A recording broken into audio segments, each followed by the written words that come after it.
નમસ્કાર મિત્રો વર્ષા ફાઉન્ડેશન રાજકોટથી વિનોદભાઈ આજના રાષ્ટ્રીય પર્વ નિમિત્તે એટલે કે 15મી ઓગસ્ટના દિન બે ચાર વાતો તમારી સામે એક શિક્ષક તરીકે અને વર્ષા ફાઉન્ડેશનના ફાઉન્ડર તરીકે મૂકવા માટે આવ્યો છું।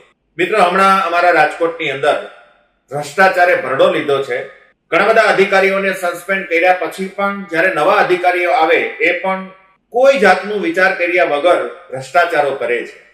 મિત્રો આજે 15મી ઓગસ્ટના દિવસે જો આખા દેશને પર્વ તરીકે જો આપણે મનાવતા હોઈએ, આખા દેશને આપણે એક માં ગણતા હોઈએ, તો મિત્રો જ્યારે આપણે અધિકારી તરીકે ફરજ બજાવતા હોઈએ અથવા તો એક નાગરિક તરીકે જ્યારે ફરજ બજાવતા હોઈએ ત્યારે આપણે ફરિયાદો કરતા હોઈએ છીએ કે આખો દેશ ભ્રષ્ટ થઈ ગયો છે, આખા દેશમાં ભ્રષ્ટાચાર ચાલે છે। પણ મિત્રો પેલા તો દેશ એટલે કોણ, ઇન્ડિયા એટલે કોણ, અથવા તો સમાજ બગડ્યો છે તો સમાજ એટલે કોણ? મિત્રો કોઈ દિવસ આપણી જાતને આપણે સવાલ કર્યો છે કે સમાજ એટલે હું પણ છું? સમાજ એટલે મારી જાત પણ સમાજનો એક અંશ છે, એક ભાગ છે। મિત્રો જો મારા તમારા બાળકોની અંદર જાગૃતિ લાવવામાં આવે, સોસાયટી જાગૃતિ લાવવામાં આવે કે તમે સાચા હોય અથવા તો તમે કાયદાકીય રીતે બધી રીતે એક પ્રૂવ હોવ અને જ્યારે તમે કોઈ કચેરીમાં જાઓ અને એ કચેરીની અંદર જ્યારે તમારી પાસેથી લાંચ માંગવામાં આવે ત્યારે મિત્રો એ લાંચિયા અધિકારીને કેવી રીતે ફિટ કરવા એ તમારી છત્રીની છાતી હોય ને સાહેબ તો કરી બતાવવું જોઈએ। હું તો સલામ કરું છું એ લોકોને કે જે લોકોએ આવા લાંચિયા અધિકારીઓને પકડાવવાનું કામ કર્યું છે। મિત્રો મારી લગભગ 2009 થી આ 2024 સુધીમાં ટ્રેનિંગની જર્ની રહી છે।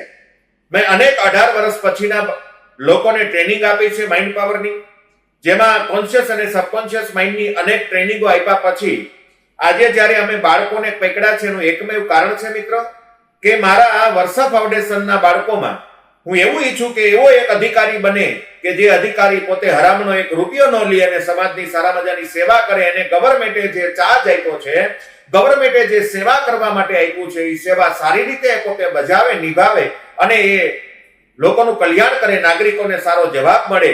એના માટે આજ મિત્રો મેં ઘણા સમયથી એક વાક્ય બોલેલું છે કે તમારે આજથી 20 વર્ષ પછીના ભારતને જો સોનાની ચીડિયા બનાવવું હોય તો તમે સાહેબ પ્રાથમિક શાળામાં વયા જાઓ। કારણ કે એક મામલતદાર ત્યાં છે, એક તલાટી મંત્રી ત્યાં છે, એક કલેક્ટર ત્યાં છે, એક કમિશનર ત્યાં છે, અરે મારા તમારા દેશનો એક રાજકારણી પણ ત્યાં છે। આપણે રસ્તાના ફોટા બતાવીએ કે જો કાચબાના ઢાલ જેવો આ રસ્તો થઈ ગયો છે, પણ મિત્રો એમાં ક્યાંક ને ક્યાંક આપણે પણ જવાબદાર છીએ।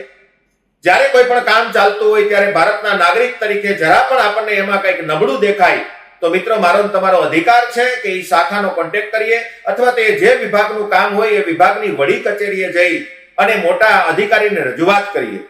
મિત્રો તમે સાચા છો, હું સમજુ છું કે આ વિડીયો જોઈને તમને મગજમાં એમ થતું હશે કે વિનોદભાઈ ઉપરથી લઈને તળિયા સુધી હળી ગયું છે તો આમાં ક્યાં હંધો મારવા જાવો? તમે 100% સાચા છો, એમાં જરા ખોટા નથી। પણ મિત્રો થોડીક જાગૃતિ લાવશું આપણા બાળકને આજે 15મી ઓગસ્ટના દિવસે આપણે જ્યારે આપણા બાળકને ભ્રષ્ટાચાર ન કરવો જોઈએ, હરામનું ના લેવું જોઈએ, આવું જ્યારે સમજાવશું ને ત્યારે થોડું એના મગજમાં બેસશે સાહેબ। મને તો હદ ત્યાં સુધી થાય છે સાહેબ કે આજે એક ગવર્મેન્ટનો સારા મજાનો પગાર મેળવીએ છીએ અને છતાં પણ આવડા મોટા ભ્રષ્ટાચાર કરીએ છીએ। અમારા રાજકોટમાં તો ભ્રષ્ટાચારે ભરડો લીધો છે સાહેબ। 50 કરોડની કટકી સાહેબ, વિચાર કરો સામાન્ય નાગરિક શું કરતો હશે? મિત્રો ચાલો દુનિયા આખીને સુધારવા નથી જવી। આજ 15મી ઓગસ્ટના દિવસે રાષ્ટ્રીય પર્વ નિમિત્તે હું માત્ર એટલું પ્રણ લઉં કે હું વિનોદભાઈ સુધરું તો ઘણું છે, હું માનવ બનું તો ઘણું છે, હું બીજાને કામ આવું તો ઘણું છે, હું પણ મારા દેશની સેવા કરું અને ટેક્સમાં ચોરી ન કરું તો પણ ઘણું છે, હું દેશને જે કંઈ મારી સેવા થાય, મને ભગવાને જે કૌશલ્ય આપ્યું છે એ કૌશલ્યની સેવા થાય તો પણ ઘણું છે। જેવી રીતે ભગવાને મને પગ નથી આપ્યા પણ સારા મજાની જીભ આપી છે સાહેબ, તો આજે આ જીભના માધ્યમથી 1 લાખ બાળકોને ઘડવા માટેની મેં જ્યારે નેમ લીધી છે ત્યારે મિત્રો 15મી ઓગસ્ટના દિવસે ચાલો મારા તમારા દેશને ભ્રષ્ટાચાર મુક્ત કરીએ અને પહેલા તો જાતને સવાલ કરીએ કે ભ્રષ્ટ કોણ? મિત્રો જોવો તો ક્યાંક આપણે તો નથી આવતા ને એમાં। આજના દિવસે આપણે શહીદોને યાદ કરી અને જાતને સવાલ કરવો જોઈએ કે ભ્રષ્ટ કોણ? મિત્રો આ સવાલનો જવાબ તમે જ્યારે પોતાની જાત પાસે મેળવવા માંગશો ને ત્યારે ઘણા બધા તમને જવાબો મળી જશે। ચાલો મારા તમારા દેશની કચેરીઓમાં કોઈ પણ લાંચિયો અધિકારી 2 રૂપિયા 5 રૂપિયા 50,000, લાખ, 2 લાખ, 25 લાખ માંગે તો મિત્રો એને 100% પકડાવી દઈએ અથવા તેને ફિટ કરી દઈએ. અને એથી વિશેષ તમને કહી દઉં કે કદાચ તમારામાં એ તાકાત ન હોય, તેવડ ન હોય તો મિત્રો વર્ષા ફાઉન્ડેશનની ઓફિસે આવજો. અમે તમને મદદ કરશું અને મારા તમારા દેશને ભ્રષ્ટાચારમાંથી મુક્ત કરવા માટે ફૂલની તો ફૂલની પાખડી જેટલો અમે તમને સાથ અને સહકાર આપશું. વધારે વાત ન કરતા અમારા વિડીયો અવારનવાર તમને મળતા રહેલા છે. ચાલો અમારા પેજને ફોલો કરો અને હજારો લોકો સુધી અમારો આ વિડીયો મોકલો એવી હું આપ સૌને વિનંતી કરી રહ્યો છું. વધારે વાત ન કરતા વર્ષા ફાઉન્ડેશનના દરેકને વંદે માતરમ, જય ભારત, જય જવાન, જય કિસાન. નમસ્કાર.